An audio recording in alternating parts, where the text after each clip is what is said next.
Hey, it's Dr. John Terry, the Black Belt Leader, and welcome to the Black Belt Leadership Podcast, where each week I'm giving you tips, tools, insights, and resources to help you become a better version of who you are and what you do as you discover, develop, and deploy your own Black Belt leader within. This week, I want to take you on a historical look at the development of navies around the world. And there's a very important leadership lesson I want you to lean in and pay attention to because I think it's very, very timely and it's going to be beneficial to you today. So let's start with the word navy itself. Where did it come from? The word navy comes from the Latin word navis, which literally means ship. Now, the word navy first showed up in the English language in around the 14th century. It was adapted from the French word navire, which literally means a fleet of ships. Interestingly enough, the word navy was first used to describe both military and commercial fleets of floating vessels. Now, today, when we speak the word Navy, whether the United States or anywhere else in the world, the term Navy is used to describe a military fleet, while the term Merchant Navy is used to describe a commercial fleet.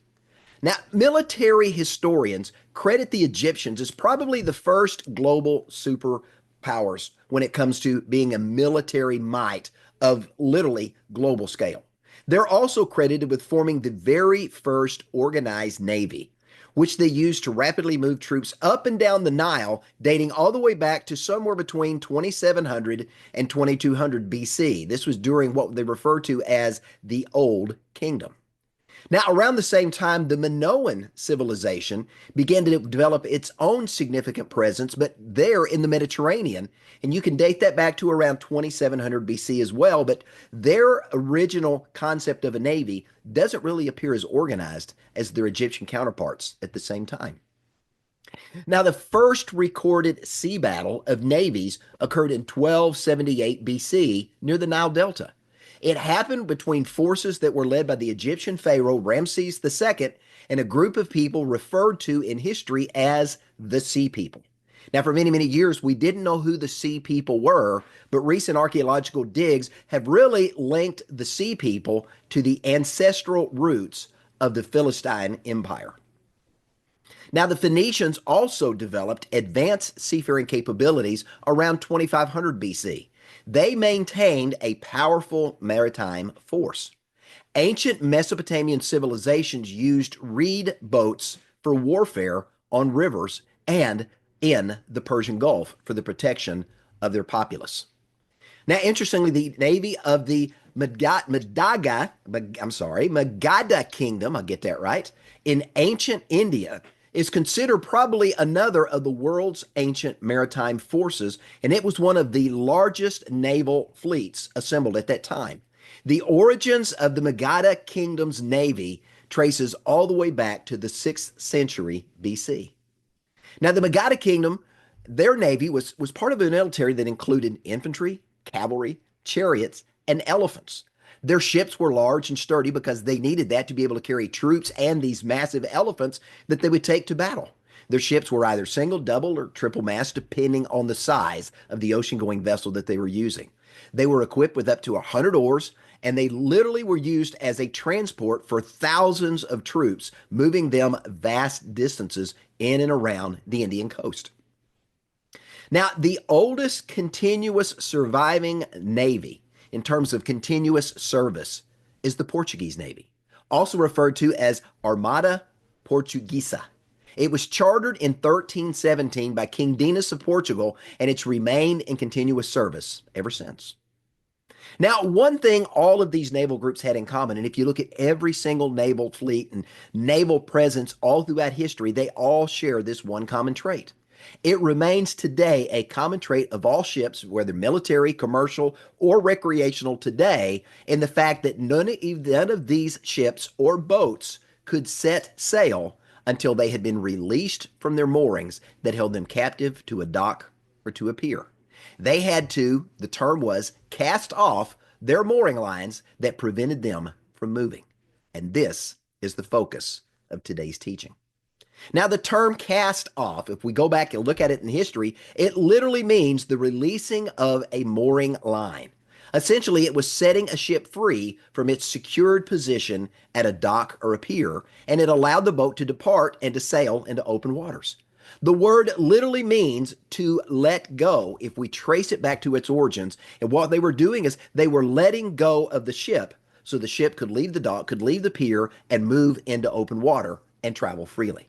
Now, the origin of this word literally stems from the act of casting or throwing a line off of a maritime vessel to set it free. To cast is an act of releasing a restraint.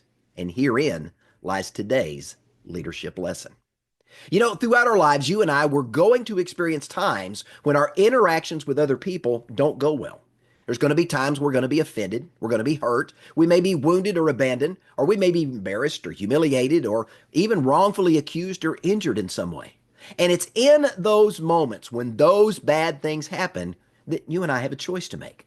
We can either allow the offense of another person to hold us hostage, and in holding us hostage, it anchors us in that moment and traps us in the past. It moors our thoughts and our emotions to the pier of offense, or we can refuse to be held hostage. We can choose not to be bound to the past, and we can free ourselves from negative thoughts and emotions that hold us captive, hold us back, and prevent us from moving forward. What is that act that we do? It is the act of choosing to forgive. Forgiveness is literally casting off an offense.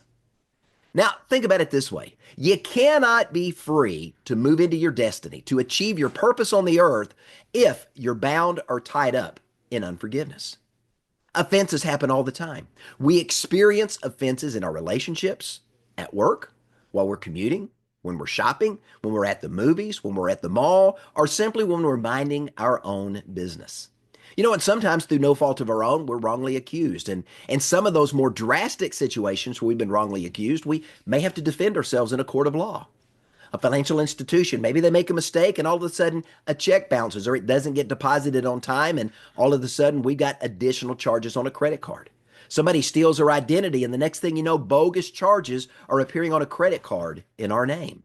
Offenses can and do happen all the time. Well, here's what I'm here to tell you. You can't always control what happens to you, but you can control how you respond. That's something we all have in common, because the one thing that you and I can control is our thoughts. And if nothing else in the world that we can control in the moment, if everything else is out of our control, the one thing we can control is our thoughts. Remember, and I talk about it often, as you think, you become. That's important when it comes to forgiveness or unforgiveness, because both are a choice that begins with a thought. So you can choose to get bitter, or you can choose instead to get better. One is living in unforgiveness, and the other is living in forgiveness. So how does that work? You can choose when you're offended to remain in that moment, to stay imprisoned in a world of negative thoughts and emotions. Maybe it's seeking revenge, or maybe it's seeking payback, or you can choose a different path. That choice is yours. And all too often, if you think about it, if we choose to remain in the moment and we choose to stay imprisoned in a world of negative thoughts and emotions, it is a pier, it is a dock of our own making. And if we're seeking revenge or payback, what is it? We are stuck in the past. But what's the different path? You and I can choose instead, when an offense happens, to cast that offense off, to literally let it go so that you and I can be free. We can choose to forgive, or we can choose to live in unforgiveness. So that begs an even bigger question. We know when we live in forgiveness, we live in freedom, but what happens when we choose to live in unforgiveness? Well, unforgiveness is like a mooring line. Not only does it hold us in place, it weighs us down. Now, let's go back to the example I talked about earlier with the naval vessels. A mooring line on a naval vessel weighs somewhere between 50 and 100 pounds per 100 feet of line. Now, the typical length of a mooring line is 1.5 times the length of a ship. The average length of a Navy vessel is 500 feet. A standard naval vessel typically uses 6 mooring lines when it's docked at a pier or at a dock. The larger vessels use even more. So let's do the math. If we're looking at a standard Navy vessel of 500 feet utilizing 6 mooring lines, that's 325 to 750 pounds of weight per mooring line. Take 6 times that, do the math. It's somewhere between 1,950 to 3,900 pounds of weight that is restraining a Navy vessel. Now, that's a lot of weight holding that vessel back, but also holding it down. Unforgiveness, like a mooring line, does the very same thing for us. Not only does it hold us in place, it holds us down. Every offense that you and I choose to hold on to simply adds more emotional weight to our lives. My recommendation, cast it off. Unforgiveness not only weighs us down, it also impedes our progress. I mean, think about it. When a naval vessel is moored to a pier, it can only move a few feet in any direction, and that is reticent on the available slack in the line. But to protect the pier from damage, the slack in the mooring line is always minimized to restrict the movement so that the vessel doesn't bang against the pier or the dock and damage it. The slack in the mooring line simply allows the vessel to rise and fall with the tide, but it severely limits its range of motion. It essentially anchors that vessel to the pier. Now, by the same token, when you and I hold on to unforgiveness, we find ourselves trapped in a small, confined world of negative thoughts, negative ideas, and negative emotions. Yes, you and I can rise and fall with the surge of the emotions as we constantly relive that past event, replaying it in our mind over and over again, finding ourselves trapped in the past, stuck where we are as we are, unable to move past an offense that happened a day ago, a week ago, a month ago, a year ago, or even a decade ago. You know, there's a vast ocean of opportunity that is bidding us to come and to explore, but we can't leave the pier. Why? Because we've lashed ourselves to the pier of unforgiveness. And as a result of that, we have trapped ourselves in the past and we're unable to move forward. Now, when you look at naval vessels, although they're huge, they have limited storage capacity. There's got to be room for the crew. There's got to be room for the ammunition they carry. There's got to be room for food. And outside of the essentials, there is very little storage room. So when they are loading a naval vessel before it goes on a mission, great care has to be taken in considering what needs to be loaded into the bowels of the ship. Necessities have to take priority over non-essentials or luxuries. Yeah, you may love ice cream, but if you fill the entire freezer full of ice cream and there's nothing else to eat, and you're going on a 6-month journey, probably not going to be the healthiest food and the healthiest crew a couple of weeks in. You know, think about it. If you don't load the necessities that you need and you don't allow them to take priority over the non-essentials, that vessel and its crew may not even be able to complete the mission to which they've been assigned. Now think about that when it comes to you and I.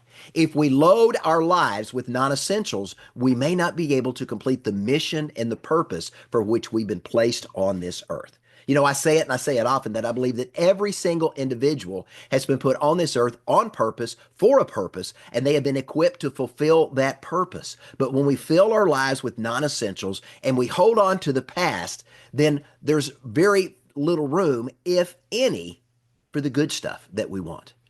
Think about that for just a minute. If we fill our lives with unforgiveness and we hold on to the offenses of the past, there's very little room for the things that we need to experience more success in our lives. When we choose non-essentials over the things that we need to experience success and to rise to our full potential, you know what the outcome's going to be. If the bowels of our lives, thinking of our lives as a vessel, if the bowels of our lives are stuffed full of the offenses of other people, guess what? There's no room for opportunity. There's no room for freedom. There's no room for prosperity. There's no room for abundance. There's no room for peace, and there's no room for success in your life. Now, naval vessels must carefully consider the payloads that they are loading into the bowels of their ship. Why? Because they can't move fast and they can't go far when they're overloaded. And guess what? Neither can you and neither can I.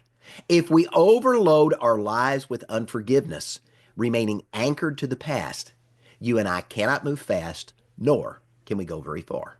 Why? Again, we are moored to the past. We've anchored ourselves to the negative emotions, the negative thoughts, and the negative ideas of something that happened a long time ago. We can't go back and fix it, so why do we hold on to it? You know, one of my favorite authors growing up was Dr. Gerald Jampolsky. We sadly lost him a few years ago, but he was an incredible author on understanding the power of love that can really change the world in which we live and the world that we see every single day.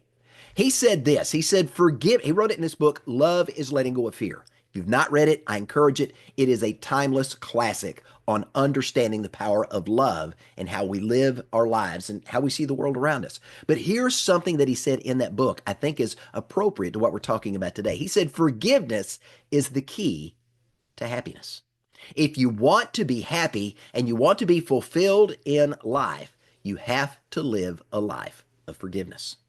Now, remember, going back to our naval example that we started talking about early on in the podcast, casting off is a physical act.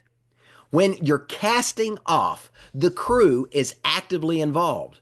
They're not just sitting around wondering what's going to happen. The vessel can't release itself until someone takes action to release or detach those mooring lines from their anchor point so that that vessel can launch out into the deep and go pursue its mission and its purpose. That crew member has to physically, manually unfasten the lines that are anchoring that ship to the pier.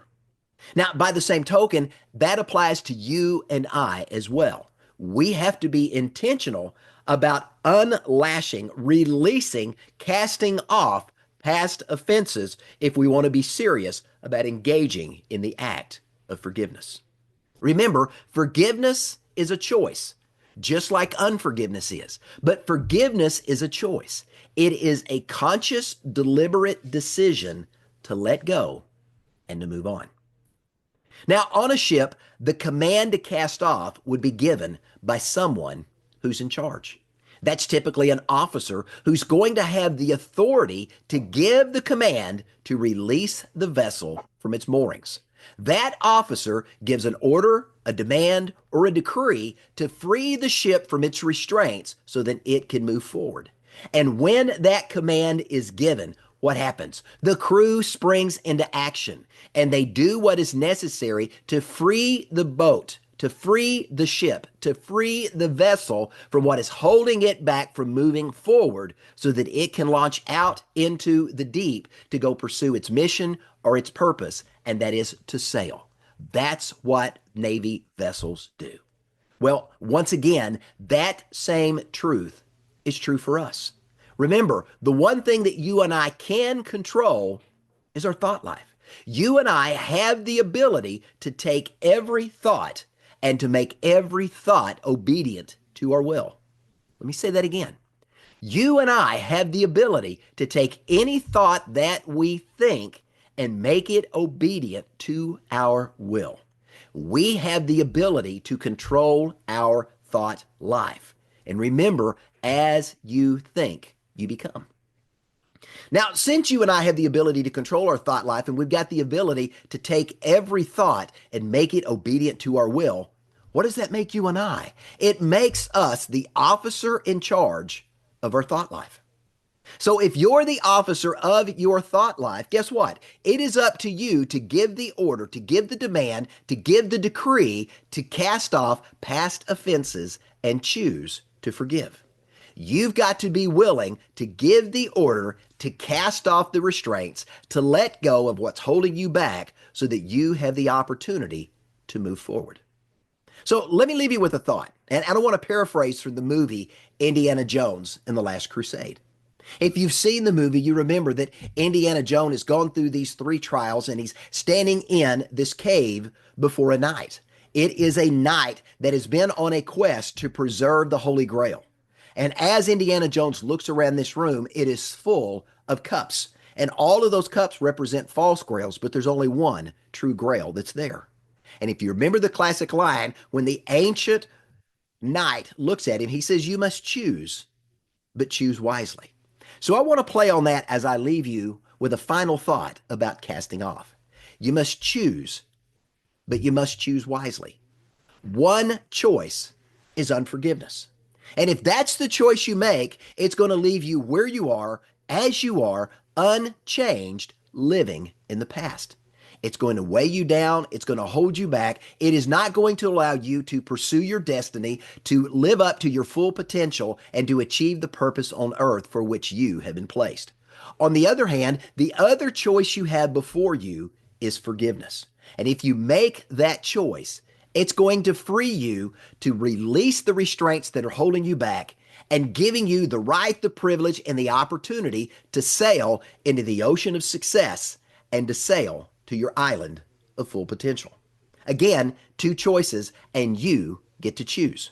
One choice requires nothing of you but to remain where you are, as you are, moored to the past, weighed down by the negative emotions, negative thoughts, and negative ideas of something that happened a long time ago you can't change. But the other, and to me, the better choice, requires that you do something. It requires that you give an order to take action to release yourself from the past. It requires you to grab the ropes and pull up the sails so that you can move away from the harbor and out into the deep to have the opportunity to set sail for more opportunity, more freedom, more prosperity, more abundance, more peace, and more success in your life. You must choose, but choose wisely. My recommendation, give the order to cast off. Your successful future awaits. I'm Dr. John Terry, the Black Belt Leader. Thanks for joining me. Have a great day.